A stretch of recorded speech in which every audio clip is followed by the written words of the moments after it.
வணக்கம்மா. இப்போ நம்ம பின்பக்கம் ப்ளவுஸோட பேட்டர்ன் எப்படி போடுறதுன்னு பார்க்க போகிறோம். அதுக்குரிய சார்ட் கொடுத்துருக்கேன். இதே மாதிரி சார்ட் எடுத்து உங்கள் ப்ளவுஸை மெஷர்மெண்ட் எப்படி எழுதணுன்றது இதுக்கு முன்னாடி கொடுத்துருக்கோம். அதை பார்த்து இது மாதிரி மெஷர்மெண்ட் எடுத்து எழுதிக்கோங்கடா. இப்போ இதை எடுத்து நம்ம ஒரு சார்ட் பேப்பரில் எப்படி மெஷர்மெண்ட் எடுக்க போகிறோன்றதை பார்க்குறோம். இப்போ ஃபஸ்ட்டு எடுக்கிறது அகலம். ஃபஸ்ட்டு ஸ்டெப்பு அகலம். அகலத்தை டேப்பை சார்ட் பேப்பரை விரித்து வச்சு ஒரு கார்னர்லேருந்து டேப்பை வச்சு உங்களோட மெஷர்மெண்ட்டு என்ன இருக்கோ அதை எழுதுங்க. நான் எழுதி வச்சுக்க மெஷர்மெண்ட் உங்களுக்கு 9.5 + 2 11. அது ஃபஸ்ட்டு ஸ்டெப்பு அகலம். உங்களுக்கு பார்த்திங்கன்னா புரியும். செகண்ட் ஸ்டெப்பு உயரம். நீங்கள் கீழே கார்னர்லேருந்து அப்படியே எடுங்க. செகண்ட் ஸ்டெப்பு உங்களுக்கு 14 + 2 16. நான் இப்போ உங்களுக்கு சொல்லும் போதே உங்களுக்கு ஓரளவுக்கு புரியும்னு நினைக்கிறேன். புரியலன்னா எழுதுறதையும் பார்த்துக்கோங்க. எப்படி டேப்பை வைக்கிறோன்றதை பார்த்துக்கோங்க. நெக்ஸ்ட்டு நீங்கள் எடுக்கிற ஸ்டெப்பு இது மாதிரி ஃபாலோ பண்ணுங்கள். நீங்கள் ஃபஸ்ட்டு ட்ரை பண்ணும்போது நியூஸ் பேப்பரில் ட்ரை பண்ணுங்கள். ஓரளவுக்கு ஓகேனா இது மாதிரி சார்ட் பேப்பரில் ட்ரை பண்ணுங்கம்மா. உயரம் எடுத்து மார்க் பண்ணதுக்கப்புறம் ஒரு பாக்ஸ் மாதிரி போட்டுக்கோங்க. இந்த பாக்ஸ் ரொம்ப ரொம்ப இம்பார்ட்டன்ட். இந்த பாக்ஸ் போட்டிங்கன்னா உங்களுக்கு நெக்ஸ்ட் ஸ்டெப்ஸ் ஈஸியாக இருக்கும். இப்போ செகண்ட் ஸ்டெப்பு நம்ம உயரம் சொன்னோம். தேர்டு ஸ்டெப்பு கழுத்துன்னு வரும். Fourth step shoulder. Fifth step கை சைடு. சிக்ஸ்த்து ஸ்டெப்பு உங்களுக்கு பேக் நெக் லென்த்து, பின் கழுத்து உயரம். மொத்தம் 6 ஸ்டெப்பு இருக்குடா பேக்கில். இப்போ 2 ஸ்டெப்பு முடிச்சிட்டோம். 3ஆவது ஸ்டெப்பு கழுத்து.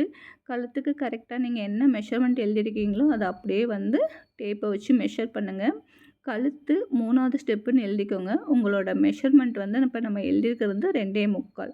கழுத்தோட அகலம் 2.25. 3ஆவது ஸ்டெப்பு. அதை கரெக்டாக மெஷர்மெண்ட் பண்ணிக்கோங்க. இப்போ உங்களுக்கு மெஷர்மெண்ட் எம் போட்டிருக்கிறது மெஷர்மெண்ட்டடா, கன்ஃபியூஸ் ஆகிட வேண்டாம்.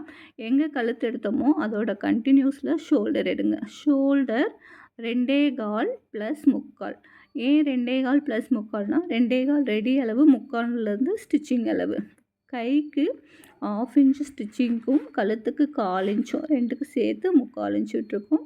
டோட்டல் 3. உங்களுக்கு 2.25 + 3/4 டோட்டல் 3. இப்போ உங்களுக்கு ஃபோர்த்து ஸ்டெப்பு ஷோல்டர் புரிஞ்சிருக்கும்னு நினைக்கிறோம். அடுத்து ஃபிஃப்த்து ஸ்டெப்பு கை சைடு. ஹேண்ட் சைடுன்னு சொல்லுவோம், கை சைடு. இதை எப்படி எடுக்கணும்னா எப்போயுமே ஷோல்டரில் அந்த 3 இன்ச்சு மார்க் பண்ணோம்லப்பா, அதில் இருந்து கீழே டேப்பை வச்சு அழகாக மெஷர் பண்ணிடுங்க. இப்போ ஹேண்டோட மெஷர்மெண்ட் என்னென்னா 5.5. நம்ம எழுதி வச்சுருக்க மெஷர்மெண்ட் 5.5. உங்கள் மெஷர்மெண்ட் என்ன இருக்கோ அதை அப்படியே மார்க் பண்ணிக்கோங்க. அங்கே ஒரு பாக்ஸ் மாதிரி போட்டுக்கோங்க. மெஷர்மெண்ட் 5.5ன்றனால உங்களுக்கு அதை நாங்கள் மென்ஷன் பண்ணியிருக்கோம். இப்போ பாக்ஸ் போட்டுக்கோங்க. பாக்ஸ் எதுக்குன்னா ஒரு ஷேப் கொடுக்கணும். ஷேப் கொடுக்கறது உங்களுக்கு பாக்ஸ் போட்டு ஷேப் கொடுத்திங்கன்னா அழகாக இருக்கும். இப்போ 5.5 எடுத்தோம்லம்மா, அதில் பாதி 2.25. அதே மாதிரி கீழேயும் அந்த 2.25 வச்சு நீங்கள் எடுத்துருங்க. இப்போ இந்த மேலே இருக்க 2.25, கீழே இருக்க 2.25 எதுக்கானா ஷேப்புக்காண்டி. உங்களுக்கு 6 இருந்துச்சுன்னா 3 3ன்னு எடுக்கணும். 5 இருந்துச்சுன்னா 2 2. இதேமாதிரி கார்னர்லேருந்து 1.25. அந்த 1.25 ஷேப்புக்காண்டி தான்டா. எது ஃபிக்ஸடு 1.25ன்றது காமனாக எல்லாத்துக்குமே நம்ம வச்சுக்கலாம். இந்த மாதிரி ஷேப் கொடுத்துட்டிங்கன்னா உங்களுக்கு ப்ளவுஸோட ஃபிட்டிங் ரொம்ப நல்லாயிருக்கும். அடுத்து எடுக்கிறது உங்களுக்கு பேக் நெக்கு லென்த்து. பின் கழுத்து உயரம். பின் கழுத்து உயரம் ஷோல்டரில் இருந்து கழுத்தில் இருந்து கழுத்துக்கு கீழ் பக்கம், அதாவது அகலம் எடுத்தோமே 3ஆவது ஸ்டெப், அதுலேருந்து கீழே எடுத்துருங்க. இவங்களுக்கு இருக்கிறது 7.5 + 1/2 8. 1/2 இன்ச்சு தான் ஆட் பண்ணணும் கழுத்து பின் கழுத்தோட உயரத்துக்கு.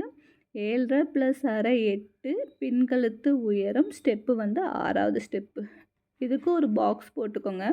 இந்த பாக்ஸ் ஒவ்வொரு தடவை போடுறது இருக்குன்னா நம்மளுக்கு ஃபினிஷிங் நல்லா வரும். உங்களுக்கு கழுத்து ரவுண்ட் நெக்குனா ரவுண்ட் நெக்கு, என்ன நெக்கு போடணுன்னு நினைக்கிறீங்களோ அதுக்குள்ளே உங்களுக்கு அந்த நெக்கை ட்ரா பண்ணிக்கலாம்.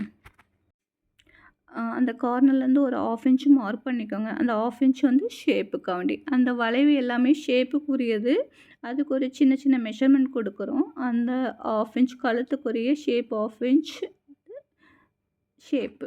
இப்போ மொத்தமாக பேக் சைடு ஃபுல்லாமே கொடுத்துட்டோம். பேக் சைடு இப்படி தான் மார்க் பண்ணணும். உங்களுக்கு புரிஞ்சிருக்கும்னு நினைக்கிறேன்.